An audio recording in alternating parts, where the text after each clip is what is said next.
Тәуелсіздіктің алғашқы жылдарында Қазақстан нарықтық бағдарға жаңа көшкен жас мемлекет ретінде қиындықтарға тап болды. Сол кезеңде әлеуметтік төлемдер жүйесі пайда болды. Бұл мемлекет тарапынан қиын жағдайға тап болған азаматтарға көмек көрсетудің бастамасы еді.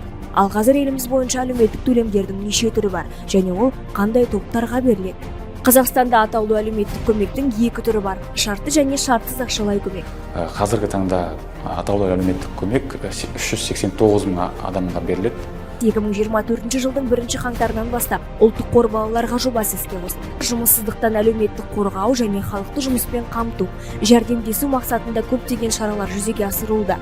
Шағын несие 35 жастағы кәсіпкерлерге беріледі. Мемлекет тарапынан балалы отбасыларға болсын, әлеуметтік осал топтарға жататын азаматтар мен жұмыссыз азаматтар, зейнет жасындағы азаматтарға көрсетілетін қолдау көп. Алайда бірқатар мәселелер бар.